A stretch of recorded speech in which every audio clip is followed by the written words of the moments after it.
It is a story wrapped in myth and legend. How did a tribe of wandering nomads engineer the America's greatest empire in just 200 years? They had to devise engineering systems which were extraordinary for their age. Their civilization rivaled Rome in its sophistication. The Aztecs had the best technology that could be produced in the conditions of which they lived. Aqueducts, palaces, pyramids, and temples stood as a tribute to their gods and a testament to the power of humankind. The Aztecs' crowning achievement was a gleaming capital city that astonished European explorers called the Venice of the New World. The city spread out, glittering against its canals and its lake, bedecked with fine trees and beautiful mansions. Their thirst for power and blood set them on a course for destruction. When it finally came, their annihilation would be swifter and more complete than the world had ever known.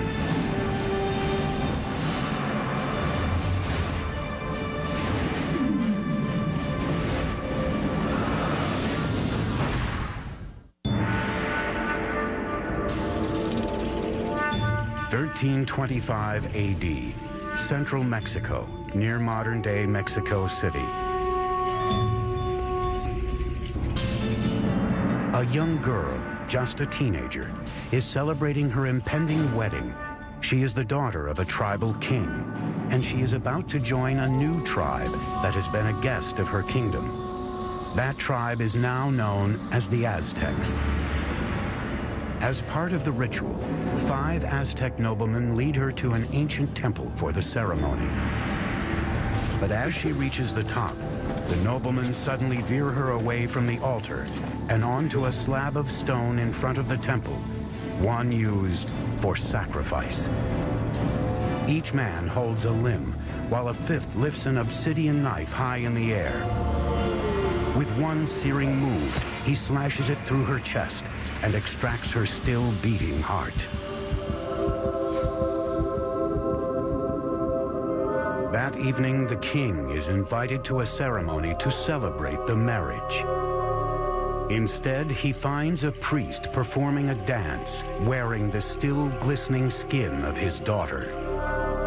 As part of the ritual, the Aztecs had flayed her to honor the god of fertility. He saw this, and he was absolutely horrified at what he saw, his dear daughter. And so he and his forces immediately chased the Aztecs into the lake and onto this island where they sought refuge. The marshy island was an unwelcoming place. Yet it was from here that the Aztecs would beat the odds against them and forge the most powerful empire of the Americas.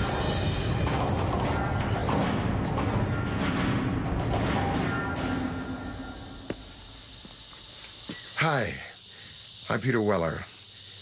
When I think of the Aztecs, I think of an elegant people with beautiful skin and flamboyant headdresses of many colors, and I think of floating cities and a terrific song by Neil Young about Moctezuma and Cortez. But I also think of knives, of obsidian glass ripping into chest cavities and hands, pulling out bleeding hearts and holding them high. Most of the Aztec sacrifices were performed in a temple atop a stone pyramid like this one. The Aztecs felt that without these offerings, the sun would literally cease to rise and the universe would die. Now, Aztec history is a fusion of fact and myth. But what we do know is that this murder, as horrific as it was, not only marked the beginning of the Aztec Empire, it also marked the location from where it would rise. The island the Aztecs were banished to after their disastrous sacrifice of the princess was in Lake Texcoco, the largest of 5 interconnected lakes covering a valley about 40 by 70 miles. Today, this once vast and open valley is teeming with what is modern-day Mexico City, one of the largest cities in the world. But 700 years ago, the island was so swampy No one had laid claim to it. Now, as they gazed on the lake, the Aztec leader Tenoch announced to his followers that he had seen an eagle perched on a cactus in the middle of the lake, a sign from the gods that they had found their new home. They would name their city Tenochtitlan. Life is tough for the Aztecs in the early days of Tenochtitlan, but they have a vision of a powerful city modeled on an ancient and legendary city just 25 miles away. They called this city Teotihuacan, or City of the Gods. We know very little about Teotihuacan because all we have is the archaeological remains. We don't have any writing, we don't have any documentation that really fleshes out what went on at this big city. It was in ruins, even in Aztec times, but they believed it to be the stomping grounds of the gods and the literal birthplace of the sun itself. The place the Aztecs most revered in Teotihuacan was a pyramid that rose above the tree line. It was called the Pyramid of the Sun. The massive Sun Pyramid contains 1 million cubic yards of earth and stone, with a base roughly the same as the Great Pyramid of Giza in Egypt. The Aztecs believed Teotihuacan was laid out in the image of the cosmos, created by their gods. Now it was this image they would attempt to replicate in the construction of their new city, Tenochtitlan. Taking on the challenge would be an Aztec leader named Acamapichtli. In 1376, he embarked on an ambitious plan to engineer an advanced city at Tenochtitlan. But there was a problem. The swampy islands that they took over needed a lot of work. When they started to build anything, it would begin to subside. There was simply no foundation on which to build. The Aztec solution would revolutionize the architecture of the Americas. They began by anchoring their buildings deep in the ground using a system of pilings made from wood. Workers cut stakes into 30-foot lengths, 3 to 4 inches wide. These were driven into the soft ground to make a foundation. The pilings were often surrounded with volcanic stone to add strength. Masons and bricklayers could then build walls on top of this base with confidence. They have found wooden pylons to hold the foundations of the pyramids. The fact that it didn't sink or the fact that it didn't just topple, I think that's a major feat of engineering. Tenochtitlan was an island city, but the lakes surrounding it were very shallow, sometimes only 7 feet deep. The whole thing looked like a giant metroplex floating on a pond. Originally, the only way to get from this floating city to the mainland was by boat. But the Aztecs eventually devised a series of causeways, sometimes 45 feet wide, that would connect their floating city to the mainland provinces. The causeway was supported by strong wooden pilings, the same pilings that supported their temples and other buildings. Thousands of these pilings had to be driven deep into the lake bed, and this presented a logistical challenge that could only be met by a strong, skilled labor force and the best of Mesoamerica's engineers. To build a causeway, 2 lines of stakes were laid out. Then the space between them was filled with stones and earth until it reached several feet above the water level. This allowed the road to support enormous weight. These causeways were built very straight, they were very wide, with bridges that would open up that connected the city to the north, to the west, and to the south. The roads enabled the Aztecs to transport larger, heavier materials for building. But this presented a new challenge. There were no beasts of burden in Mesoamerica, so everything had to be done with humans. No carts, no wheel. Small loads would be carried on the back with a rope hung from the forehead. Large items like stone blocks or sculptures for a temple would be dragged by huge numbers of men pulling ropes, possibly using logs as rollers. Legend has it one stone bound for a temple required a force of 50,000 men to drag it from the mountains on the mainland across the causeway and into the city. The causeways would also present the Aztecs with a new way to get fresh water to Tenochtitlan. In the past, the Aztecs had transported water in canoes from the shore. But a huge boom in the city's population meant they needed a higher-tech solution to keep up with demand. They wanted to use water from the springs on the mainland, and so they wanted to build an aqueduct. But the springs were under control of the dominant tribe in the region, the ruthless Tepanecs. The Tepanecs were the controllers or the dominators of all the valley. They had a very strong empire. So they were the lords of the valley. So the Aztecs were tributary subjects to them. As the Aztec population grew, tensions with the Tepanecs began to simmer. Now the Aztecs decided to issue an ultimatum that could change the balance of power in the region. The people of Tenochtitlan not only demanded that the Tepanecs give them the water, but also demanded that they help construct the aqueduct. The Tepanecs' answer was swift and brutal. The Tepanec king, Maxtla, sent assassins who murdered the reigning Aztec leader in cold blood. This was the final straw. After decades of domination, the Aztecs would finally make their move and wage war against their ruthless overlords. And they would launch a series of wildly ambitious building projects around their growing island city that would earn them a reputation as the greatest engineers of the Americas.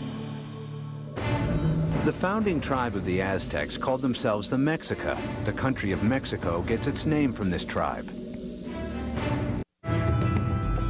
It is 1428, and the Aztecs have declared war on their overlords, a tribe called the Tepanecs.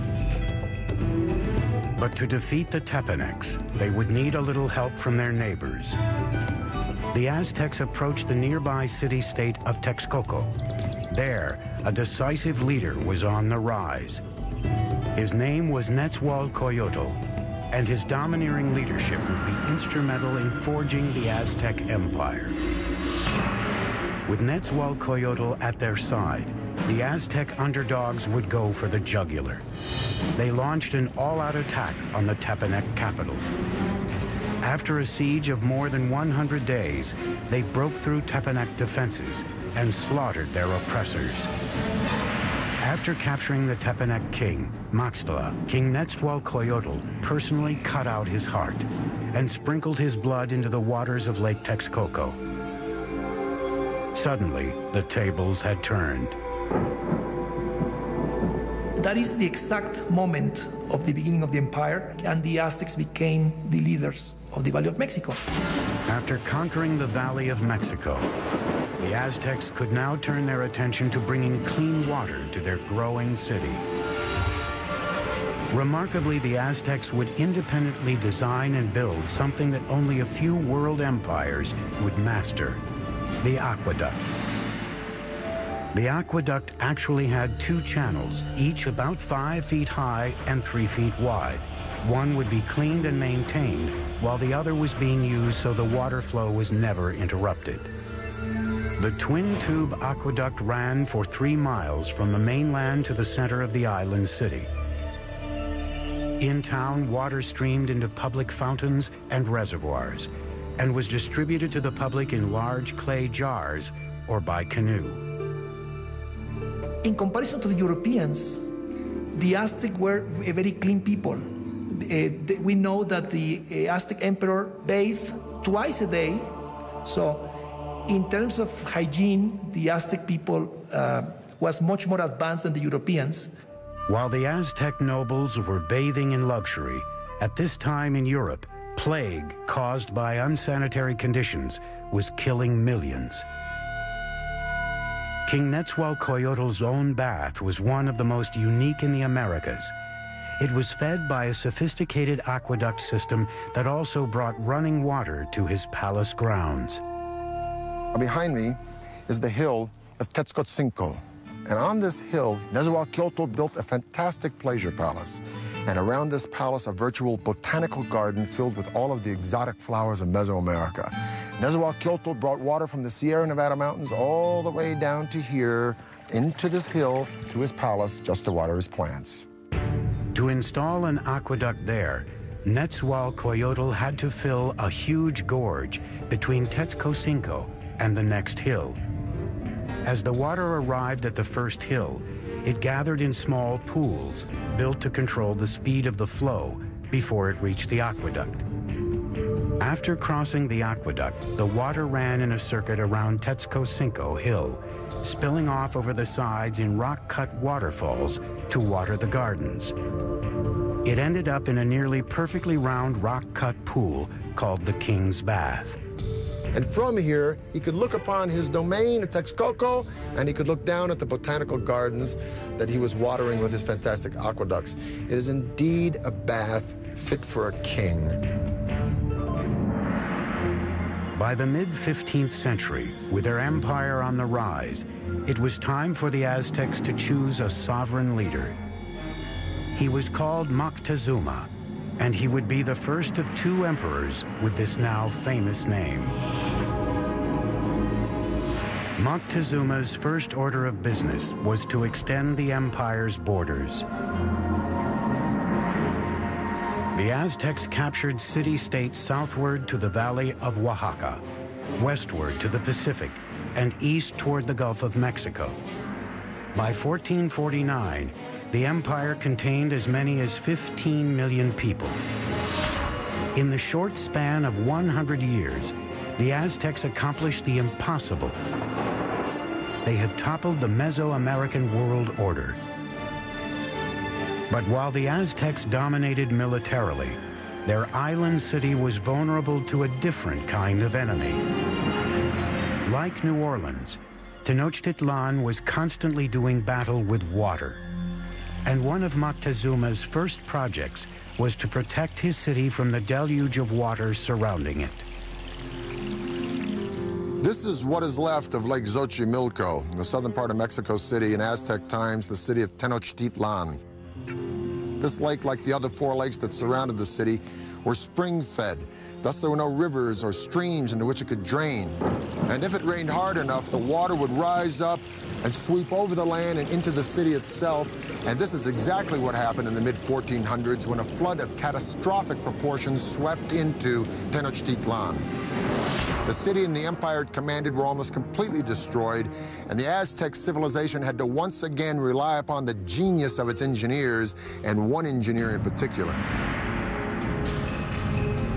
Moctezuma enlisted the help of his old ally, Nezahualcóyotl, to protect the city he was rebuilding from the lake.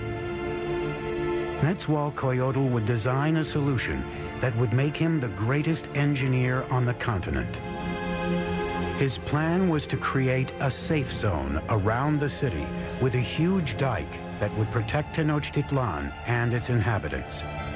It was designed to be larger than any earthwork anywhere in the Americas at the time, running for 10 miles just east of the city from the southern edge of the lake across to the north.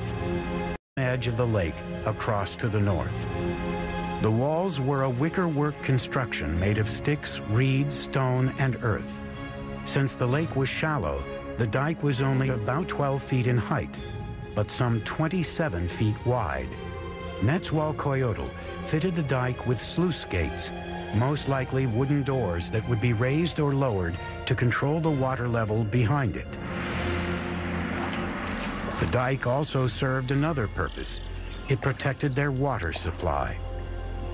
It was important to build some sort of protective mechanism to keep salt water out of the freshwater western part of the lake. An army marches on its stomach. So said Napoleon. Now, an ample food supply for civilians is a no-brainer in the critical development of any civilization. But the Aztecs perfected a unique method, not only to provide a substantial food supply for its civilian populace, but to fuel the military expansion of its empire. This revolutionary engineering was called Chinampas, a system that allowed them to literally create new land to farm and to live on.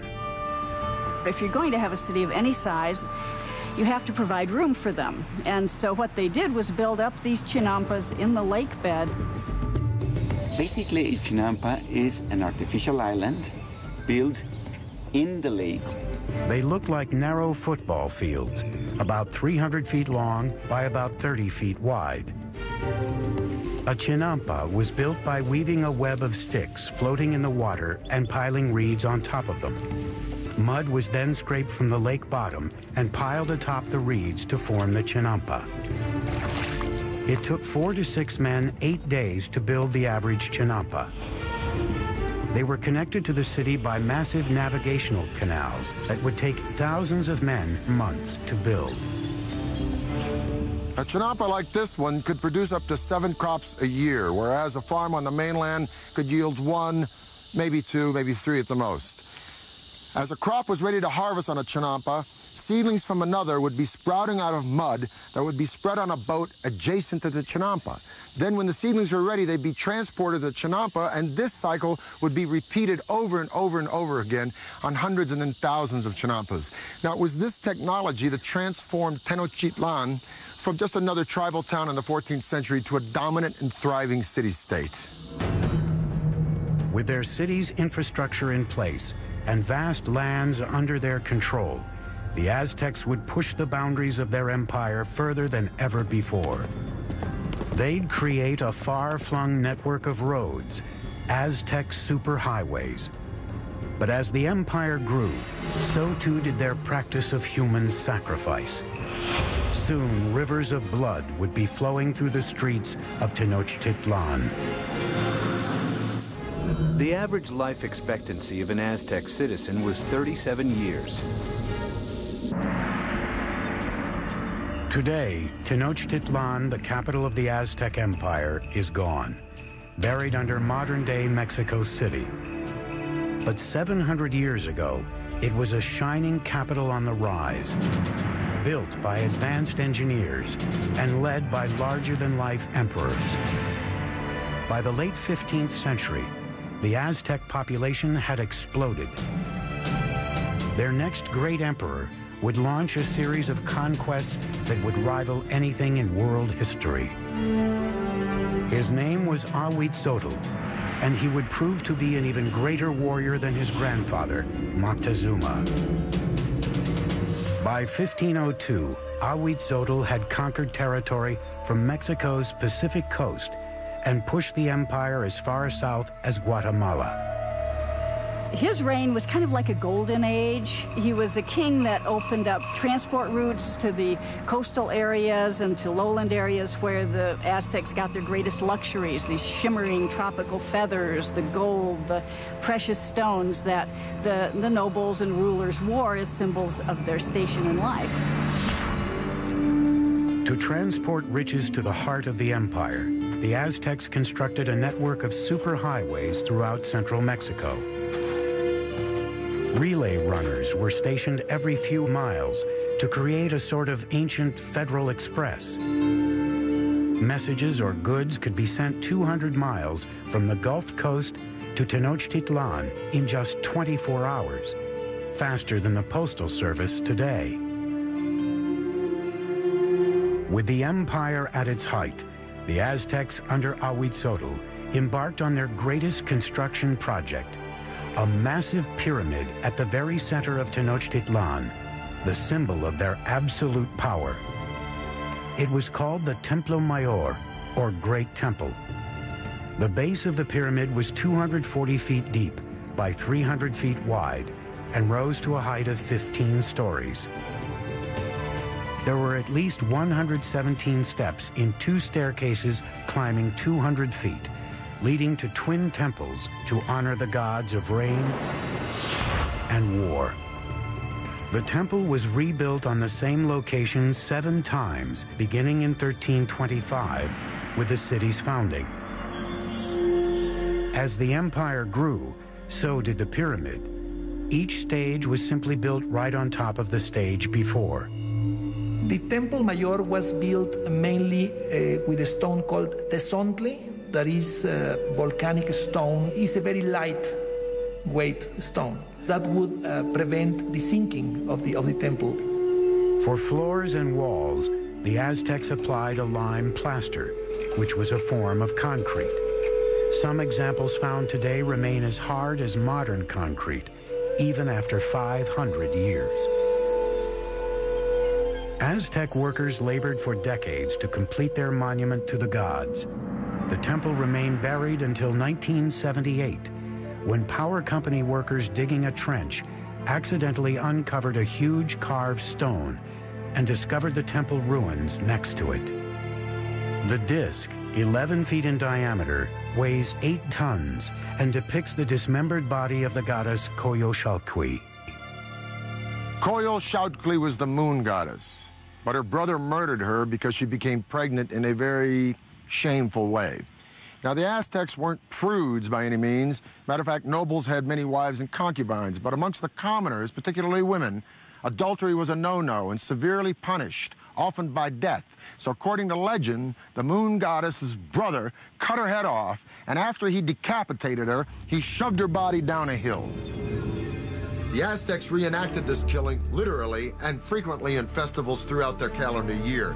They would decapitate their victims at the top of a pyramid like this and then push the carcasses down the steps to the great stone at the bottom. For the Romans, their most precious treasure was gold. For the Egyptians, it was the afterlife. For the Aztecs, it was human blood. They felt a sense of reciprocity with the gods. So they needed to give a thanksgiving to the gods, giving the most precious thing they had, that was human blood. The Aztecs called it precious water, and they believed that if the gods didn't receive it in massive quantities, the world would end in apocalypse. It was common practice to adorn the walls of the insides of the temples with fresh human blood. And the smell must have been appalling. To dedicate his expansion of the Great Temple, Emperor Ahuitzotl held a mass sacrifice. The heads of victims were displayed prominently on skull racks around the temple. According to some chronicles, they say that there were sacrificed 20,000 people. From a practical point of view and from a scientific point of view, it sounds impossible. So I think that the chronicle that is written by Spanish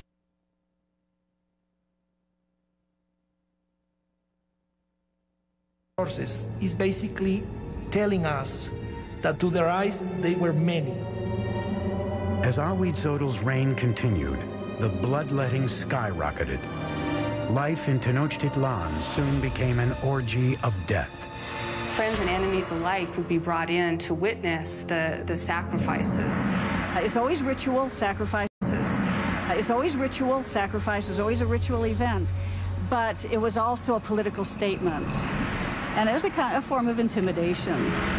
By the time of Ahuitzotl's death, the Aztecs had institutionalized sacrificial killing and turned killing on the battlefield into an art form.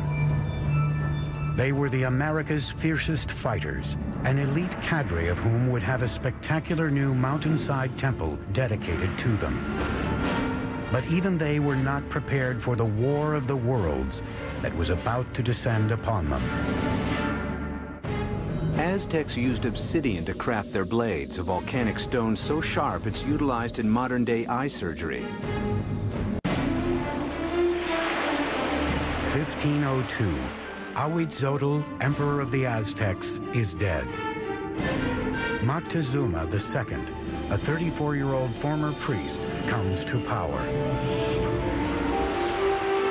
A world away in Spain, an 18-year-old notary named Hernan Cortez is preparing to cross the Atlantic to join in his country's conquest of the New World. This is the zenith of the Aztec Empire. It now covers at least 80,000 square miles, reaching out from Tenochtitlan to both coasts and as far south as Guatemala. Some 25 million people are subject to Aztec rule. 38 provinces containing innumerable city-states are paying them heavy tribute, making the emperor and nobles fabulously rich. The city spread out, glittering against its canals and its lake, bedecked with fine trees and beautiful mansions. And Moctezuma II presided over it all. He was known for his statesmanship and military skills. A tough leader, he slaughtered the population of towns that wouldn't bend to his rule. But privately, he was troubled. It seems that Moctezuma was a passive individual, perhaps even a depressive individual. Legend says that when he witnessed a comet streaking across the skies over Tenochtitlan, he spent the rest of the night in tears. As the weeks went by, he became increasingly paranoid. But at the height of his obsession with the supernatural, a very real threat approached from across the sea. Spies posted along the Gulf Coast reported strange sightings offshore that they were at a loss to describe. They never have seen a boat, so they didn't even have a word to describe that. So the Indians refer to those boats as mountains that move in the water. In 1519, after sailing from Cuba, Cortez landed with 11 of these floating mountains and 500 men on the Gulf of Mexico, 200 miles southeast of Tenochtitlan. The tribes were astonished by these men with metal armor and animals they had never seen. As he moved inland, tribes who resisted were brutally slaughtered, but many others were happy to provide him with provisions and men. One of the ways in which one local lord down on the Gulf Coast curried favor was to give Cortez and his company a group of women who were to not only provide for them in housekeepers sort of manner, but were also clearly meant to be courtesans as well and provide sexual services to them. But among the concubines, one in particular caught the eye of Cortez himself. She was the daughter of a chieftain who had been sold into slavery and was called La Malinche. They developed an intimate relationship, and in time, she bore a son to him. And he would have been one of the first people of mixed blood in the New World. But she was much more than a mistress. She became an interpreter for Cortez, and her role expanded to advisor and intermediary between him and the Aztecs. Not only was she his translator, but she could also tell him about things that were being said that he was not intended to hear or understand. Moctezuma's network of relay runners kept him apprised of the Spaniards' movements. It was clear they were headed for his city. As he advanced toward Tenochtitlan through the summer of 1519, Cortez amassed an army of thousands. Moctezuma's army of warriors numbered in the hundreds of thousands. They wore animal costumes on the battlefield to intimidate their opponents. Part of it was spectacle. You had just incredible costumes that the different warriors would wear. The most important warriors were knights, dressed as jaguars and eagles. The Aztec knights were initiated into their orders at sacred ceremonies at special temples like this one. This is the cave temple at Malinalco, one of 6 temples on this remote mountainside, a few hours south of Mexico City. It was finished by Moctezuma II around 1502, shortly after his coronation. Now, over in Europe, Michelangelo was pounding out the David for the Republic of Florence. But while Michelangelo was carving the David, the Aztecs were here carving this temple right out of the side of this mountain. And it is the only temple in the entire Western Hemisphere built in this manner. At the bottom of the stairs of Cuauhtli are the sculptures of two jaguars. On each side of the door, there are the remnants of two warriors. Now, the door itself represents the open mouth of a giant serpent. You can literally see its tongue coming out of the room. The Aztecs believed that this was the entrance to the womb of the earth.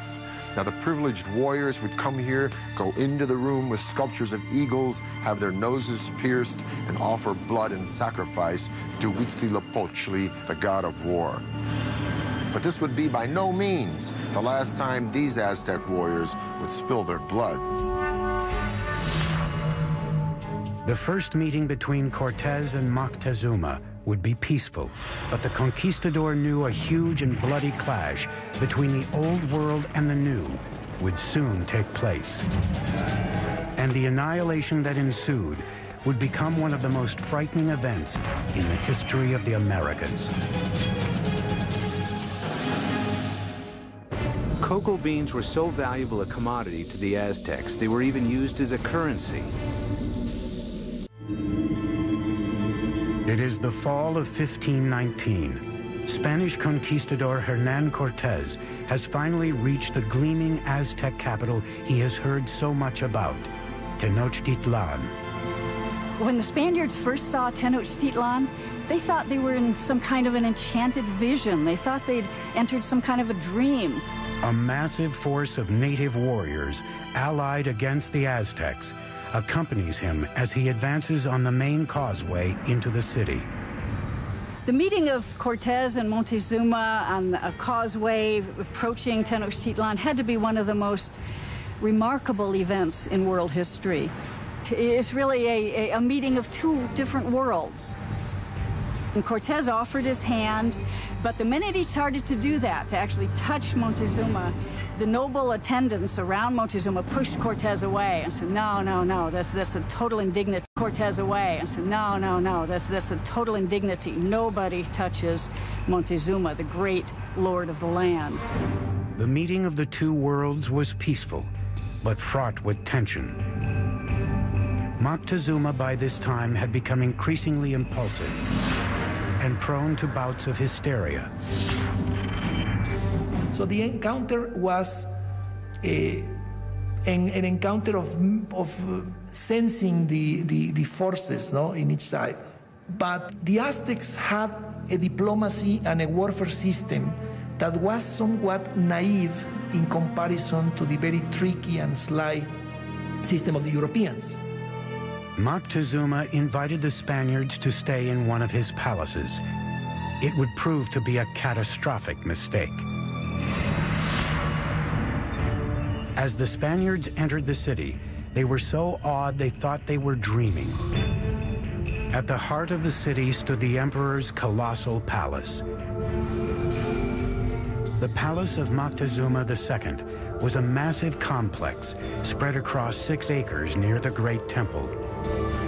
One of the Spaniards noted that every day at Moctezuma's palace, 600 nobles gathered, and they would hear the word of their emperor.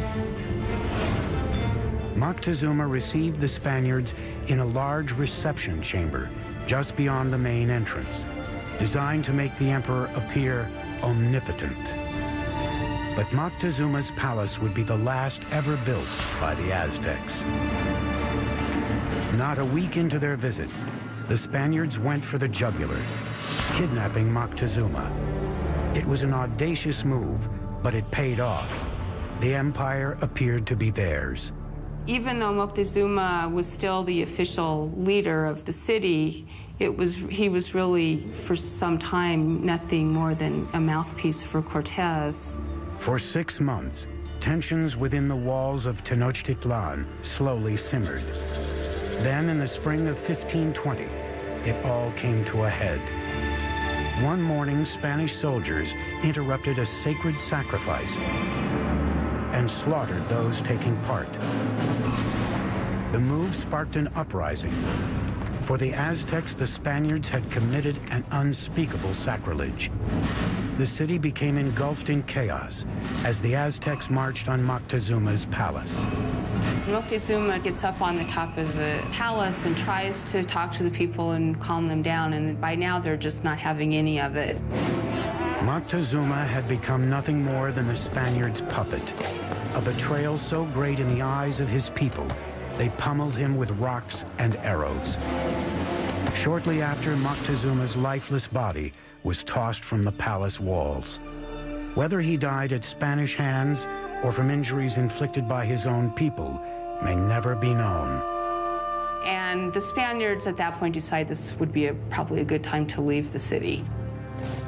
On the night of June 30th, 1520, the Spaniards attempted to escape under cover of darkness. But they can't separate themselves from the plunder that they've gotten so far, so they're weighted down with all of the things that they want to take with them. They were easy targets for the Aztec warriors, who caught them on the causeway. Bodies quickly piled up in the water. 400 Spaniards were killed, along with several thousand of their Indian allies. That escape has come to be called the Noche Triste, the sad night. Cortez and a few others managed to escape with their lives. The Spaniards would now destroy the shining city of Tenochtitlan for good. He would begin by severing the lifeblood of the city, the aqueduct. As hundreds of thousands of people within the city's walls were without water, Cortez created a blockade around Tenochtitlan to cut off all outside supplies of food. So the idea of this blockade was to try to make surrender the city by hunger. And the Aztecs had a tremendous resistance, so they couldn't be defeated easily. And what they decided to do is to mount an attack both by land and by sea. For centuries, the lake around Tenochtitlan was a barrier against invaders. But Cortez would find a way around that.